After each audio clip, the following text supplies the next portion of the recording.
outsmarted the loudest bully on the block and brought a neighborhood back to life. Let's begin the story. It happened on a quiet Saturday morning in Stillwater Ridge, a sleepy mountain town wrapped in mist and pine trees. At 7:42 a.m. sharp, the serenity was shattered by the sputtering roar of a small engine, a garish interruption to the song of birds and wind in the evergreens. Jackson Hayes, a local craftsman known for his meticulously landscaped yard, stood frozen at his cabin window, coffee mug trembling in hand.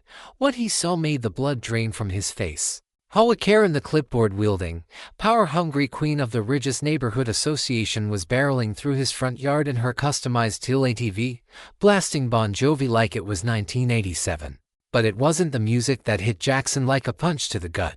It was the sight of her front wheels chewing through the heart of his newly planted alpine azalea bed, a delicate splash of color he had spent weeks designing. It was like watching someone grind cigarette ashes into a wedding cake. He bolted outside, slippers soaked in morning dew, shouting her name over the clatter of her engine. Karen didn't flinch. She didn't slow down. She didn't even glance back. She zipped across his yard, up the slope, and disappeared around the bend toward her hilltop home, leaving muddy ruts carved deep into the once pristine landscape. Jackson stood in stunned silence, staring at the wreckage. He couldn't believe it. This wasn't an accident. This wasn't a neighbor getting lost or confused. This was deliberate. He knew Karen had been pushing her so-called community access route for weeks now, claiming that old service paths on private properties should remain open for neighborhood efficiency. She'd floated the idea at an HOA meeting, and everyone had dismissed it. Everyone except her. Now, she had claimed his land, his sanctuary, as her personal shortcut, and in doing so, she had desecrated the one place that gave him peace since his wife passed away 2 years earlier. That garden was more than dirt and flowers. It was memory, therapy, and tribute. A storm was building inside Jackson, low and slow at first, but undeniable. He hadn't asked for war. But that morning, Karen fired the first shot. She just didn't know the kind of man she'd provoked, the kind who built with his hands, fought with his wits, and didn't give up what was his. As he stared at the shattered flower bed and the deep, ugly scars left behind, he made a quiet promise to himself. Karen had crossed the line, and she was about to learn that in Stillwater Ridge, not all fences are made of wood, some are forged in resolve. Jackson hadn't always been the kind of man who made enemies.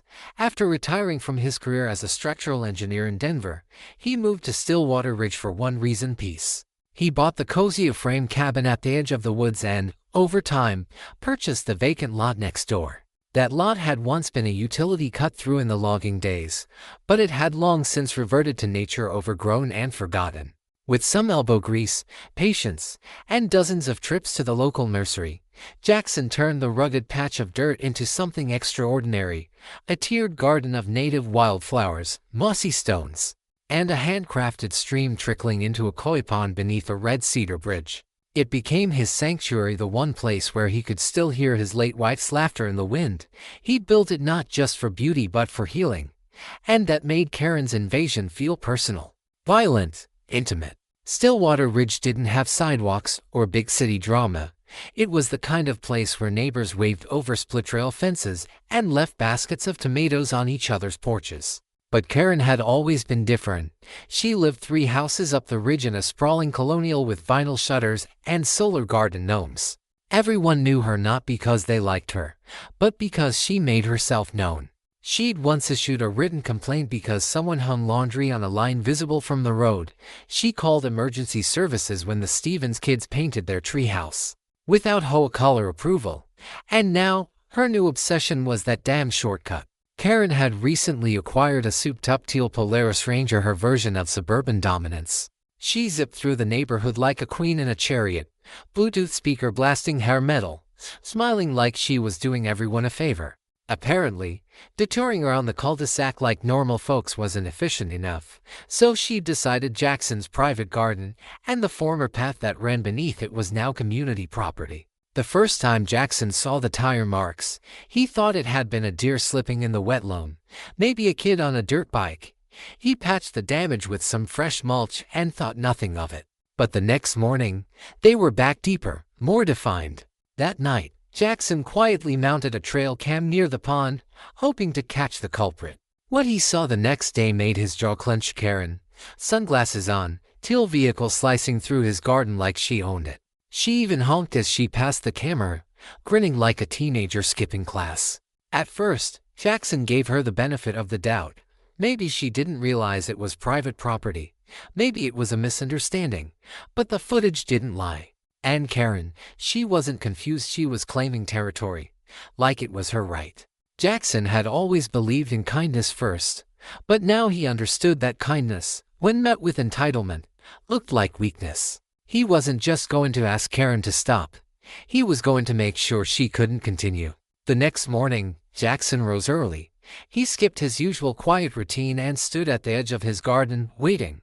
His breath curled in the crisp mountain air. He didn't have to wait long. At 7:44 a.m., the now familiar sputter of Karen's teal ATV echoed down the ridge road. Music thumped faintly from her Bluetooth speaker as she rounded the corner, sunglasses on, ponytail bobbing. She didn't slow down. But this time, Jackson stepped directly into her path, planting his boots squarely on the cobblestone trail. She slammed the brakes, jolting to a halt with a crunch of gravel and a hiss of hydraulic brakes just inches from his knees. Jackson stood firm, face calm but eyes hard. "Karen," he said evenly, "this is my private garden. You can't keep driving through it." Karen tilted her sunglasses down with exaggerated slowness and laughed. "Oh, Jackson, it's just a shortcut. It's not like I'm bulldozing your house." She waved one hand dismissively like he was overreacting to a spilled cup of coffee. Jackson pointed to the crushed wildflowers, the gouged earth, and the koi pond now murky from runoff. "You are destroying it. This isn't a path. It's private property, my property. It's in the deed." Karen scoffed. "There's an old easement here. Everyone knows that. You can't just erase history because you want a prettier view." Jackson's mouth tightened. "There was an easement. It was vacated over a decade ago. I own this lot. There's no public access anymore. You need to find another way around." Karen's face flickered, not with surprise, but with offense. "Well, I've been using it for weeks, and no one's complained until now." Jackson blinked. That logic stunned him. By that argument, he could break into her garage and claim ownership if she didn't notice quickly enough. "I'm asking you directly, neighbor to neighbor, don't do this again." Karen didn't answer. She revved her engine just enough to spit mud onto Jackson's boots before reversing with a spin and tearing off up the hill. From anyone else, it might have been an accident. From Karen, it was a challenge. That night, Jackson stood in his workshop under the buzzing hum of fluorescent lights, blueprinting a solution with the same precision he once used on skyscrapers. He'd hoped reason would win. But Karen had thrown reason out with the compost. She had made herself judge, jury, and bulldozer, and now he would build something she couldn't ignore. He sketched out a plan for a trellis gate, not just a barrier, work of art, a trap in disguise. It would blend seamlessly into the garden. It would look beautiful. But beneath the roses and cedar, it would be reinforced with steel and concrete. Karen had mistaken beauty for weakness. Now, she was about to find out what happened when you pushed the wrong man too far. By dawn on Saturday, Jackson was hauling concrete mix, steel brackets, and redwood beams out to the edge of the garden path. The trellis gate he had designed wasn't just a fence, it was a statement. A quiet line in the sand, camouflaged with climbing roses and framed by rustic iron scrollwork. To anyone passing by, it would look like a decorative flourish at the border of a private sanctuary. To Karen, it would be a full stop. He worked through the weekend, sweat streaking his neck and dirt caking his hands. Curious neighbors trickled by, offering everything from compliments to curious glances. A few chuckled knowingly when he explained the real reason behind the structure. "About damn time someone stood up to her," muttered Joe from across the street, tipping his thermos in solidarity. Even Mrs. Winthrop, a usually reserved retiree, whispered with a smirk, "You're doing the Lord's work, Jackson," and handed him a glass of iced tea with a wink. The support made it easier. Jackson hadn't realized how many others Karen had alienated. He had assumed his fight was a solo effort. But clearly, Karen's entitlement wasn't just his burden, it was a community problem. By Monday morning, the gate was finished. Sunlight filtered through its lattice as he stood back to admire it. The roses, already beginning to climb, gave it a softness that belied its purpose. But the concrete footers, sunk deep into the earth and reinforced with rebar, told the real story. This gate wasn't going anywhere. As Jackson watered his newly repaired azalea bed, he heard the sound he'd been waiting for, the grumble of Karen's ATV engine rising up the road like a threat wrapped in cheap chrome. He didn't turn. He didn't need to. Then came the screech. Then a dull thud. Jackson allowed himself a smile before turning around. There, stalled in shock, was Karen. Her ATV's front bumper set pressed against the trellis gate, tilted slightly from the impact. She was red-faced, knuckles white on the wheel, teeth clenched in disbelief. It was like she had driven full speed into reality and hadn't expected it to hurt. For several long seconds, she just sat there, staring at the gate like it had betrayed her. Then she peeled backward with a spin of her tires, throwing gravel and fury into the air, and shot up the hill without a word. Jackson stood there, heart pounding with satisfaction, but beneath his calm exterior, he felt something deeper: a shift. Karen wasn't just annoyed. She was humiliated. And someone like Karen didn't take humiliation lying down. She would retaliate. Of that, Jackson was sure. The question wasn't if, it was how. And he intended to be ready when she did. Jackson didn't have to wait long. By Tuesday morning, the situation took a surreal turn. As he poured himself a fresh cup of coffee and stepped out onto his porch, he spotted her, Karen, parked just beyond the gate, sitting in her teal ATV like a general surveying a battlefield. She wore a floppy sun hat and oversized sunglasses, arms crossed like a child refusing to eat her vegetables. She didn't try to drive through again, not yet, but the way she stared at the gate was chilling.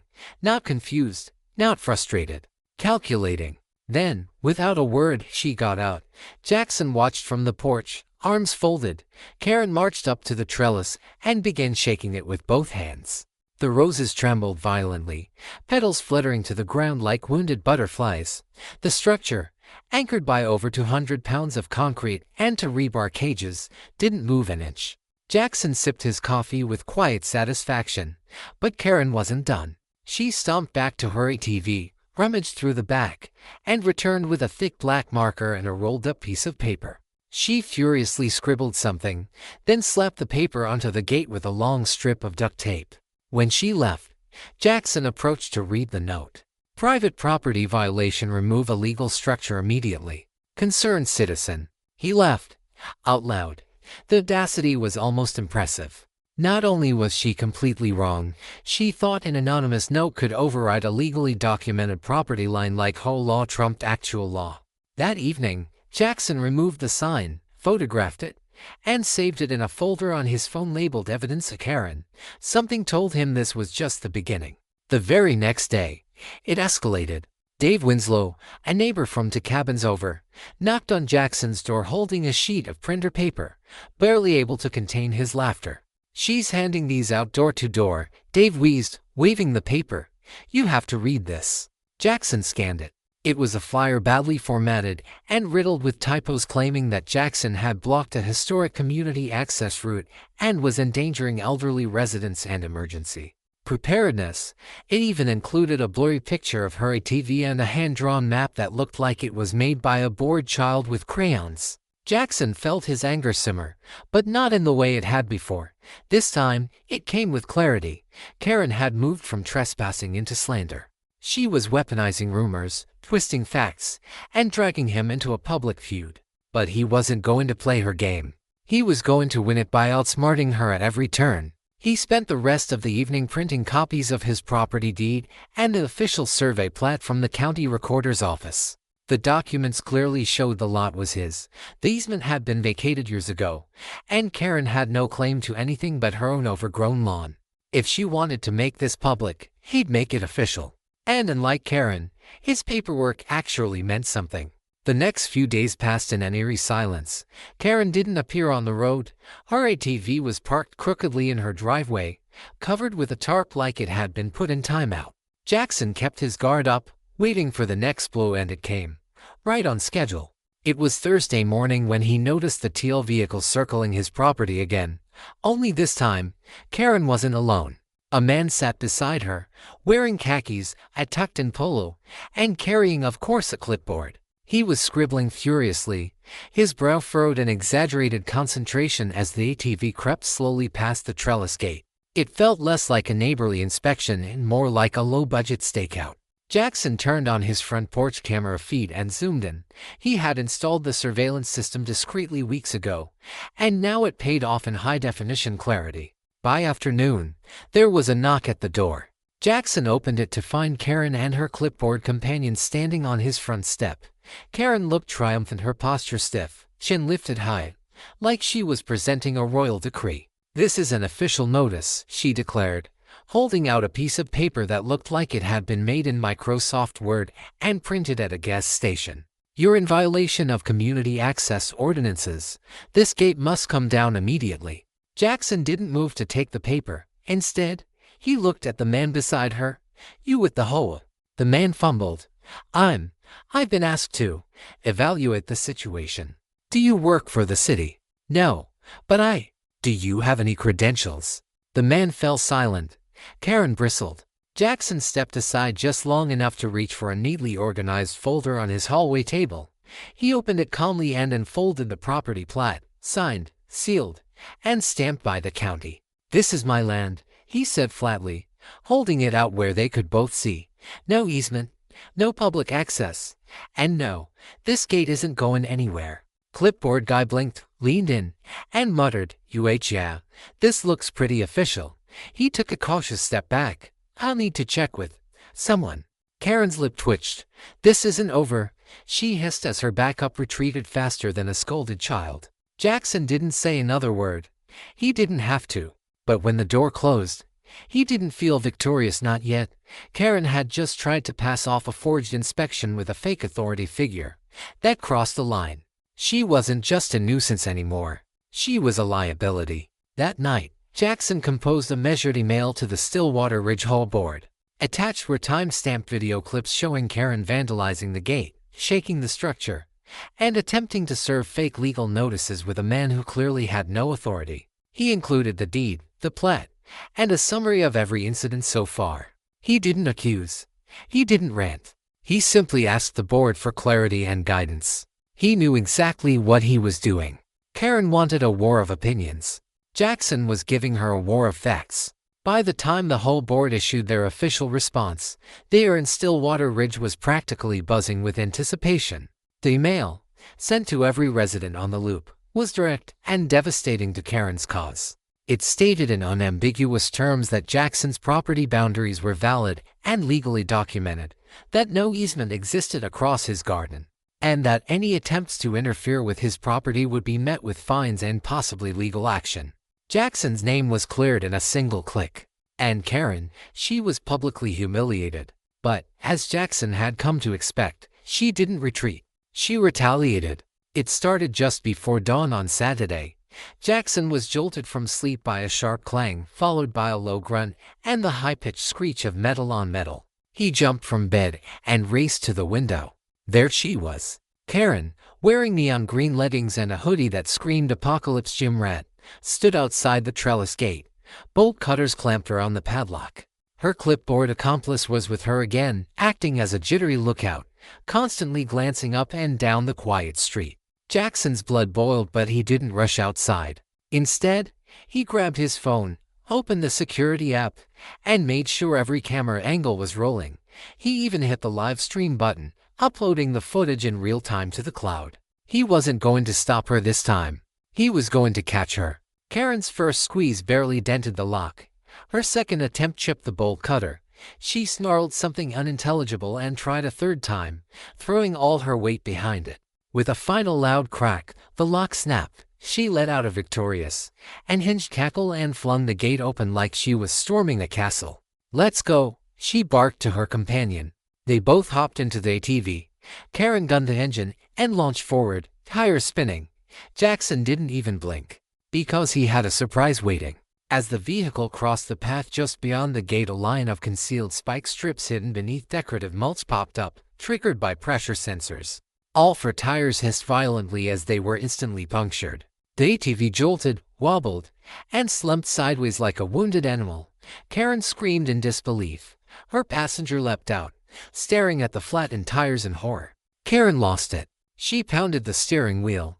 She threw open the door and stomped around the garden like a toddler mid-tantrum, kicking at flowers and shrieking about sabotage and traps and illegal warfare. That's when the sirens came. Two police cruisers rolled onto the street moments later, lights flashing. The neighbors, already awake and watching from windows and porches, stepped outside in robes and slippers, pretending to water plants but really soaking in every second. As Karen screamed at the officers, Jackson stood calmly on his porch, security footage queued up, property documents in hand. Karen had come for war, but Jackson had turned the battlefield into a courtroom, and the evidence was stacked against her. The police didn't need convincing. Jackson handed over the security footage, the severed lock, the official deed, and a signed letter from the HOA confirming his full property rights. The officers reviewed the materials without a word, then turned to Karen, who was mid-meltdown beside her deflated ATV. Her friend stood awkwardly to the side, arms folded tightly, clearly regretting every life choice that had led to this moment. Karen, of course, went on the attack. "She's lying," she shouted, pointing a shaking finger at Jackson. "This is a public trail. He set traps. You saw it traps. What if children had come through?" The officer gave her a flat look. "Mom, the surveillance shows you breaking a lock with bolt cutters and trespassing after multiple warnings. The spikes were installed entirely on private property, and we see no indication of a public trail. You're lucky you weren't injured." Karen tried another tactic. "I was following a noise. I thought someone was in trouble. I was rescuing someone." "On an ATV?" the other officer asked, eyebrows raised. Her arguments unraveled like cheap yarn. Her friend, likely fearing legal trouble, flipped. He gave a full statement to the officers and admitted Karen had orchestrated the entire stunt, even provided the bolt cutters. After 20 long minutes, the verdict came: citations for trespassing, vandalism, and destruction of private property. The officers warned her in no uncertain terms, if she set foot on Jackson's land again, she'd be spending a night in a holding cell. Karen turned purple. As her ATV was loaded onto a flatbed tow truck, Jackson simply watched from the porch, arms crossed, phone still recording. Karen had tried to stage a triumphant return and left defeated, ridiculed, and deflated, literally. But it wasn't over, because Karen wasn't built to lose quietly. That very evening, Jackson returned from the hardware store to find several trash bags dumped directly in front of his gate. The stench hit him like a freight train manure. Thick, rotting, fly-infested bags of it, left to bake in the late summer sun. He didn't need a detective. Stuffed into one of the sacks was a fluorescent pink note, handwritten in aggressive cursive. "You brought this on yourself." Jackson didn't get angry. He took pictures. He collected video footage from his cameras. Then he called the police again and forwarded everything, including timestamps, to the HOA board. The responding officer was different this time, but equally unsurprised. "It's her again?" he asked while snapping photos. Jackson nodded. "You might want to start a civil case," the officer added. "This level of targeting, it's not just harassment anymore." That idea stuck with Jackson as he cleaned up the mess. Karen's wrath had gone from ridiculous to malicious, and the neighborhood was starting to notice. A few neighbors had walked by that evening, offering awkward sympathy or a few whispered jokes, but their tone had changed. They weren't just entertained anymore. They were getting tired of Karen too. The morning after the manure incident, Stillwater Ridge felt different, not quiet or more aware, like the entire neighborhood had woken up from a long, Karen-induced trance. People who normally smiled and moved on now lingered at the mailbox. Some openly pointed at Karen's house. Word was spreading fast.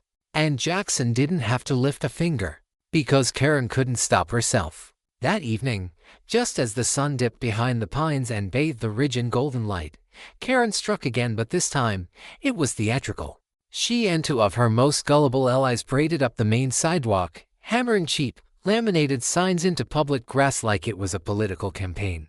Each sign had some flavor of insanity. "Dangerous property owner ahead.